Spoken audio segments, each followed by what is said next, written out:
My name is Steve Carpenter. I am the Michael J. and Amy Rusinko Keikos Dean in the College of Arts and Architecture at Penn State. And today I am having a great conversation with Mary Lou Belli. Mary Lou, thanks again for being here. Thrilled to be here. Thanks. Yeah, great. No, so the reason I'm having you here is I have 5 questions I want to ask you Great. and have this great conversation with you. You ready? Okay. All right. First question, Mary Lou. Why should we know you? What do you do and why should we know you? What have you done that makes sense? Well, only because it's being broadcast from Penn State, you should know that I'm first a Penn State graduate, a Yes, you are. proud Penn State graduate, and a distinguished alum of the university, which I'm also quite pleased to have been honored that way with a lot more impressive people than I am. But I uh, I'm probably best known now for what my career has been the last I don't know, 30 years. I am a director of television mostly. I'm also an exec producer on a current show, one that I've been nominated 3 times for a Primetime Emmy for. I've also received a daytime and children's programming Emmy nomination, and I've also won 2 Emmys for my social justice local programming. So I have 2 LA local Emmys as well as as a director and a producer. I'm also the author of 4 books. We can talk hopefully about the third edition of my third book, third edition of the third. I Yes. think that's probably good. 2 threes. Um, and I'm an acting coach. A producer. I'm an entrepreneur. I do things you should. It doesn't make me famous or people want to know me, but I think I'm well-rounded. Like first thing I did this morning was got up and looked at my garden and to check which critters had tried to dig up my tomatoes again. Um, I love to cook. I can't wait to get home because I work on location so much to Mhm. get home and play my piano and take bike rides on my little pink cruiser with my little basket. Um, and I'm an avid reader, Yeah. but that's kind of a microcosm of who I am. I've directed, I don't know, somewhere between 150, 200 episodes of television. Mhm. And every day I walk on set, I am happy and grateful for this kind of job. And there were a lot of, I want to say detours. There were a lot of steps along the way Mhm. that got me here and taught me things I needed to know in order to hopefully do what I do well. Yeah, no, it sounds like you were never bored with all of those activities and accomplishments. If we run down the list of TV shows or other work that you've done, people probably recognize Monk among many others. In my house, we are quite fond of Secrets of Sulphur Springs. I think you directed two Yeah, one episodes of of the that. few I did a few for Disney, Raven's Home and Wizards of Waverly Place as well. Oh, that's right. That's right. I forgot about those two. That's Yeah, yeah. exactly But right. Secret Silver Springs was really special, and I adored the cast. It was a very fun gig. Well, it looked. I can only imagine that it was fun just based on the episodes. And what's interesting too for me, speaking of fun, is the range of work that you have directed goes from Disney work to the Ms. Pat show. I mean, that's not Disney at all. No, So no, and then blowing. Can I say I'm going blowing stuff up? I didn't say the I know SHIT word. you did. Blowing stuff up on NCIS New Orleans and doing, helicopter chases on other shows and setting people on fire. So all my action work and episodic work, and I'm and listen, I just love procedurals.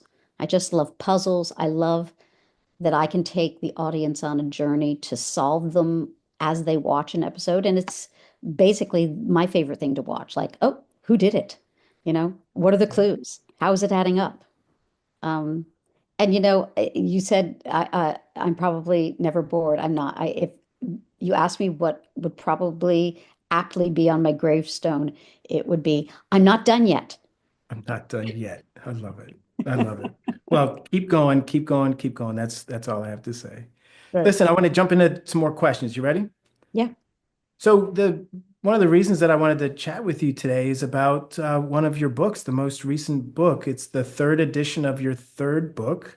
Yeah. Uh, can you tell us a little bit about this book? Yeah. Why that is an important project for you? It's Directors Tell the Story. It has become, and I'm very proud to say this, I co-wrote it with Bethany Rooney, Mhm. who actually brought the idea to me. She knew I had written two books already. And she had been a generous, generous director who let me shadow her on set because we had an exec producer in common who we both loved and is just amazing. Um, but Directors Tell the Story has become a handbook. Is I mean, I cannot tell you how many people I know take it to set with them or bring it on location. But more than that, they're very proud of showing me how dog-eared the pages are. Or I go, that's in ratty condition. I'm thinking, maybe you need the new edition. But also, I'm very, very proud of this new edition because it really has cutting edge information that nobody has in print yet. And on many, many new fronts, especially with the business changing so much. So, Mhm. um, things that are brand new to this edition have to do with casting in the way it's done, which has Mhm. just been a huge change from the last edition. We have two of the most important director producers who are using the volume or using augmented reality, which you mentioned Secret of Sulphur Springs. You know, we had a little set extension on the tunnel that went underground Oh, right. Yeah. there. That's this big compared to what um, Todd Holland and Chris Fisher are Mhm. doing, respectively. Todd Holland wrote and created uh, the some uh, high school made for TV movies for kids, Mhm. and Chris Fisher is the executive producer and producing director on Strange New Worlds, the Star Trek series that is the prequel, Oh, which great. is actually one of my favorites. But he works completely in the volume, which is, a stage made up of video screens that, Mhm. can have a top, a bottom, can move around. And basically, instead of actors who used to work, in front of a green screen Mhm. and pretend what they were seeing, and then also pretend to try to see the same thing, hopefully if described by storyboards or assets that they would see or a director describing it to them. Well, with the volume, they're working literally in front of a film, of a s- of a in the case of Strange New World, another planet they're visiting, or what does the ship's deck look like. I mean, Mhm. and it just can change like that because you just switch the assets on this volume and all the actors are looking at the same thing. And there's just so many wonderful things. And if done efficiently and well, it's a very, very economical way of shooting. So it has cutting edge about casting, the Yeah. volume, and Mhm. augmented reality. It also the report we get from people who have read this book before um, is how inspired they are by the directors telling the story of how they got their first job. And if nothing else, Bethany Rooney and I are dedicated to bringing up the next generation of filmmakers and artists anywhere in the industry. But when you hear how different everyone's, this is how I got my first job, hopefully it'll inspire newcomers or people who are trying to break in to say, oh, there's not just one way. Oh, Mhm. there's not an answer. And then tap that creative part of themselves to say, um, okay, I'm going to think outside the box. What can I do? What's my path in? And sometimes your path in just is a dedication to an intention of what you want. And that might not be the path. I always say there are no roadblocks, only detours, but those Mhm. detours can be amazing. And you never know which detour is going to take you to the thing that leads to that next job or that opportunity or a person who's going to champion you or mentor you or believe in you or like literally give you a job. Right. Well, I tell you, the book sounds like it is about much more than directing it. It sounds like it's also a book about leadership. It sounds like it's a life skills book as well. It And I was is. actually, I mean, is that fair to say? It is. And it's so interesting that you say that specifically, Steve, is that when Bethy and I were talking about it for my first three books, um, and I will say I did not come up with the voice of the book, the voice Okay. that speaks, the Hmm. narrator voice. All my co-authors did it individually, and I'm great at mimicking and copying and try to, keeping it seamless. Hmm. But I do have a gift for organization. And the format of the book I suggested to Bethany, I said, I think I know how to organize the information that we want to teach. And, of course, it was a mutual decision. But Hmm. then she said, but we're missing a big component. And she said, the last part has to be being a director and what it means and what you need and the life skills, Hmm. the taking the self-care it takes, the staying in shape, uh, the rejection sometimes, the politics of it, the what does a leader look like? How do you inspire? So the fourth component of the book is all about if what you called life skills. Yeah. Well, it's so important, right? I mean, you can't always separate the professional and the personal. We try to do that, but it's certainly elements of our identity, elements of who we are and how we live, and enter the profession all the time, regardless of what our profession is, I would assume. At least I that's also been think my it's experience. naive. Oh, sorry, I interrupted Oh, you. please. Yeah, I also think it's naive to think that it's not a personality driven business. It is. yeah. It's all about impressions you make, contacts you make, um, trust that Mhm. hopefully you build. Um, it's not 20%. If you want to say 20/80 or 30/70, it's the bigger part. Wow. Wow. Everyone's going to assume that if you get to them in a position to possibly have a job, Hmm. that you are qualified. Qualifications and artistry is this much, personality is huge. Wow. Well, that's the piece of the book and the feedback that is important for people to understand that is an important part. It's not merely about or only about or in a majority way about those other pieces.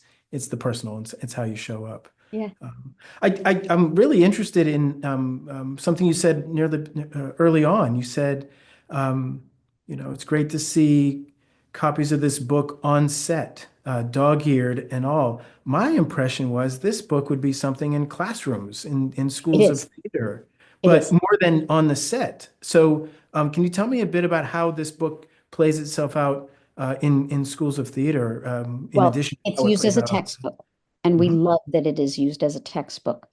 But what's so interesting that Bethy and I find that when we teach or have people shadow, um, to see something active in a space being used. And I will tell you that one of the greatest compliments I got from Carrie Preston, who plays the title role in Elsbeth, the CBS Mhm. fabulous show, um, which I'm lucky to be returning to and directing next season.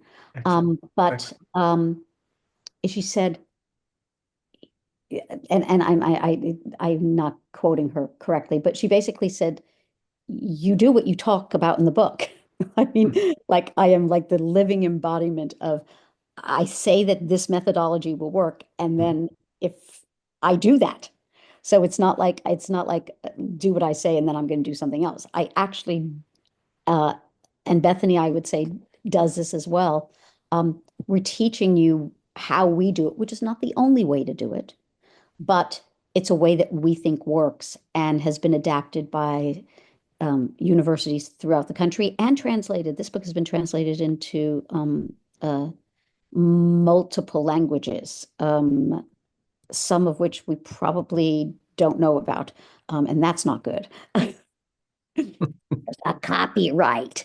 Uh, uh, but we are very, very pleased that it is used by both professionals Mhm. who are doing the job and people who aspire to be professionals doing the job.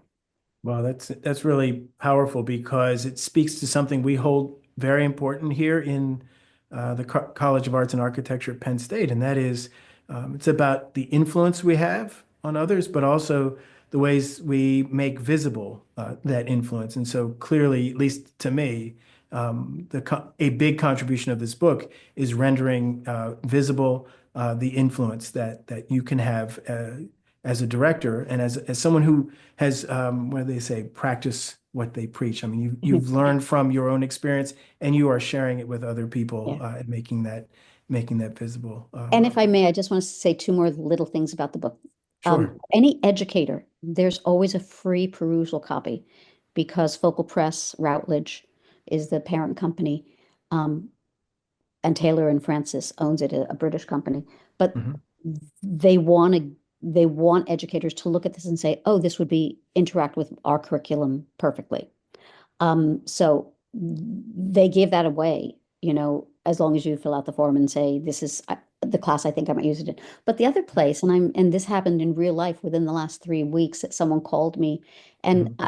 listen, this business has contracted and there's a lot of people not working and spending money on a textbook, even though it's a perfect time to learn when you're not Right. working and expand your horizons. But also, um, uh,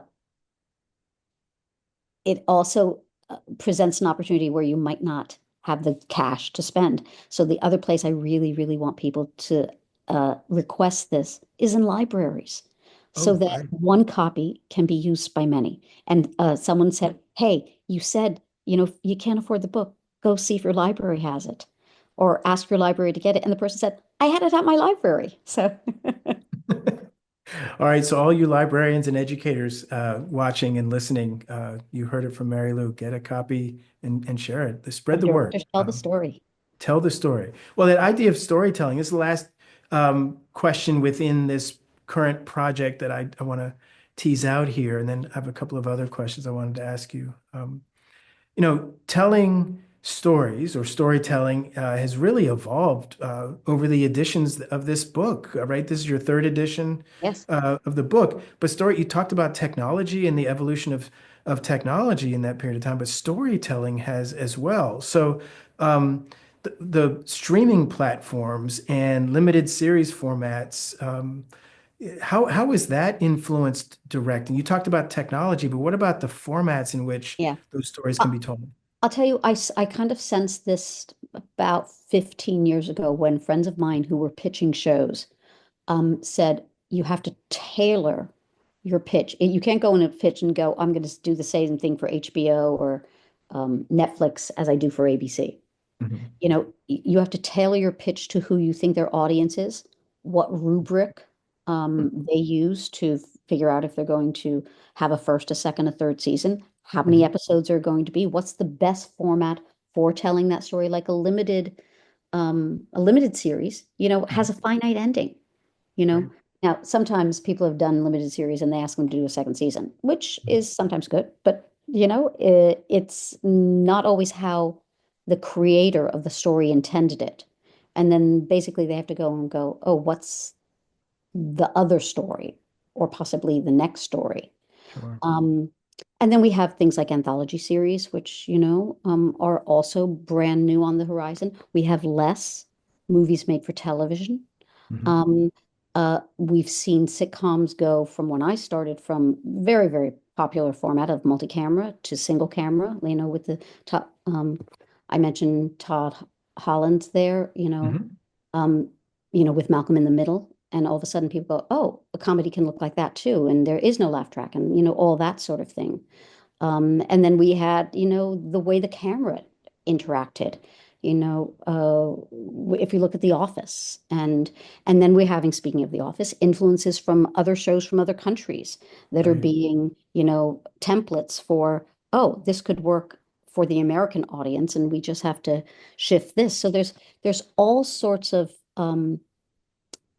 kind of new frontiers and I think I love that the most. And now that, I mean, I mentioned that like I saw this trend happening 15 years ago, but also now my focus has expanded to being an entrepreneur Mhm. and taking out series. So currently I have three book series I'm trying to sell. Actually, one of them I set up as a pilot at NBC last year. Oh, Um, and we're going to take it back out again. They didn't make the pilot, but we're going to tweak it a little and take it back out. And the author of that book series is a Penn State grad. of course.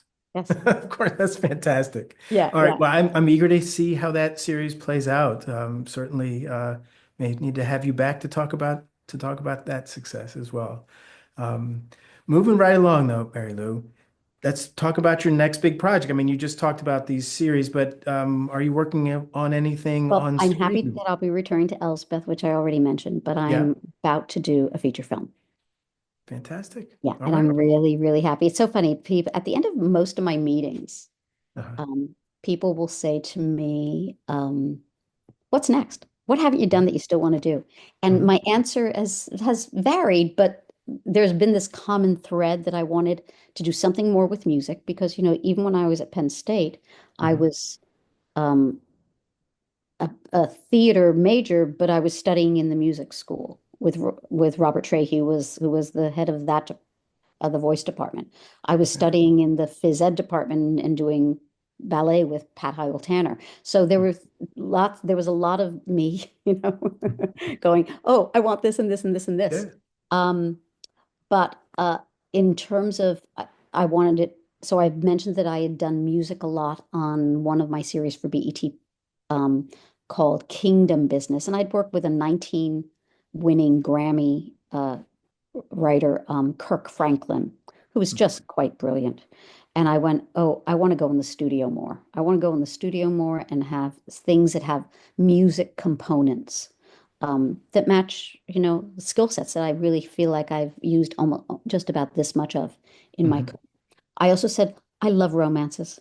I just do, I'm embarrassed to say how many times I've seen Notting Hill. Um, But it's like it's just that old. It will make me smile. Also, the integration of music scored in that is Mhm. just quite brilliant. But then the third thing that I said was Mhm. my manager said, "What else?" And I said, "Guys," and it was like this dirty little secret. I said, "I want to Uh, do a Christmas movie." Oh, So I'm doing a it's like a romantic. Hallmark It's not for maker. Hallmark. It's an indie Um, feature, that's the but one I'm that doing comes a to mind romantic, quickly. That's why I said it. Go ahead. I'm yeah, sorry. romantic Christmas movie with music in it. I like it, And it's quirky and it's funny and it's you know as it yeah should be. As it yeah yeah should so be. I'm really looking forward to that and it'll bring me I think back east I had a conversation this morning with a big film commission in a city in New York State which has amazing support system. I won't say what it is yet because we haven't sealed the deal, but that is just becoming literally known throughout the United States as a great place to shoot. And I like keeping it in the US. Mhm. Um, and I like tax incentives Well, so that we can put the money on the screen. sure. All Yeah. of that matters. So again, as I mentioned it earlier, you never it seems like you're never bored. So always something going on. Two additional questions. I'm going to ask the big question, and then we'll end it with a smaller question. So one of the things that we're talking about quite a bit these days is the value of the arts and design in the current global moment. So, Mary Lou, help us understand from your perspective, what is the value proposition of the arts and design in the current global context? It inspires. It gives hope. It can listen. You can you can escape sometimes when you need to. Mhm. But more important, I think it's a teacher without knocking you over the head. It's not a textbook. It's a make you think of something and go, oh, and that can be a painting. I I had I had the luxury of going to Milan. I actually saw a family member because somebody passed in my family. So, and I saw the son of kind of the patriarch of our family. My dad was born in Italy. And I have to tell you, I thought, oh, big fashion city. I'm not a fashion person. My husband says I have the fashion sense of Columbo. That's an older reference. But it made you laugh. Good. My husband's funny. But to be in a city where the art of design Mhm. in, if I'm going to use a pen, it's going to be a beautifully crafted pen. Someone's going to pay attention to something. And I have to say, it'd been a long time since I had been inspired by something like that. Listen, I'm always inspired and awed by architecture and great art. But by design, it was like, oh my God, this is amazing. And I am, I consume a huge amount of television, and I would, whether or not I was in this business or not, because it's, I don't know, it just it expands my worldview. Mhm. And I think as the world gets bigger and smaller both at the same time, and our need to care for each other globally becomes really important, vital, I might say. Um, it's lovely to see stories that are universal Mhm. or inspire us to learn more about our neighbors, Mhm. who with whom we've shared a planet. So it's the arts and design and in a way that science and technology don't do it. Not that they don't aid us, and not that I don't Right. want to tell stories about science and technology, but I think you have one more question. I did, yeah. So these are all what you just shared really helps us understand the value of the arts and design in the global moment, but in just about any moment, current or past. It talks to us about the ways in which we can construct knowledge, the ways we make sense of the world, the ways we preserve understandings or expand and explore ideas. Last question has to do with why does it matter to you? I think your answer was more general, but also it could be personal. But why does it matter to you? Why does what you do matter to you? Well, and not that this is the only reason, but I'm leaving two children on this earth, and they have partners, Mhm. and um, and it's selfish to think that what I need is important. What I need is this much of the puzzle. I was very awed by a documentary that was narrated by Morgan Freeman. I think Earth is in the title, but it has to do with the ages the Earth has gone through, Mhm. or our planet has gone through, and how many times it has nearly been destroyed by natural disasters or whatever. Because this I think 5 or 6 part series ends with Homo sapiens appearing on the Earth.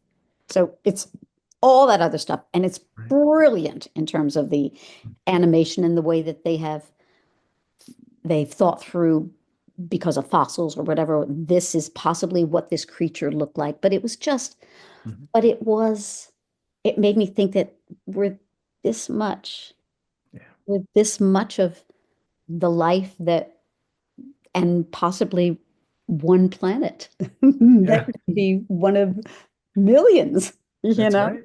who knows, in our galaxy. So for me, it's, even though you're saying how does it affect me personally, it's that seeing myself as part of yes, I'm in a microcosm, but Mhm. I'm also part of a much, much bigger thing that is bigger than I am It's bigger than and you. bigger It's than you. bigger than all of us. Yeah. And any way I can contribute, um, I do think I'm reading this wonderful book by Olaf Olafsson now called Touch. Hmm. And in some ways, he talks about a moment he has with, I believe, his son. And it's a beautiful book, by the way. Okay. But also, it has to do with finding your purpose or finding what you're good at. And sometimes an outside person might suggest that to you. For me, for directing, I took one class at Penn State as a director, and I thought I was terrible. But it was someone I worked with on a set who said, "Oh, you're a director. I think I argued with them. I said, no, I'm not.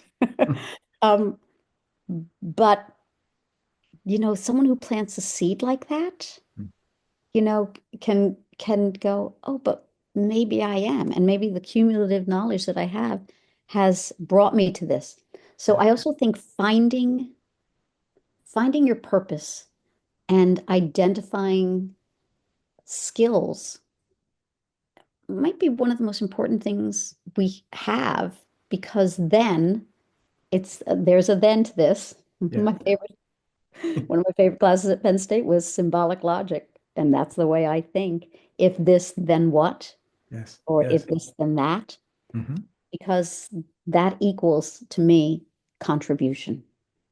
Wow. How are you going to contribute?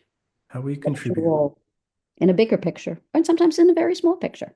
But Sure. But it's the act in the process of contributing. It's about, like you said, planting the seeds, inspiring for possibility, and making a yeah, but contribution. in your own unique way, with the gifts or specialties, or uniqueness you've been given.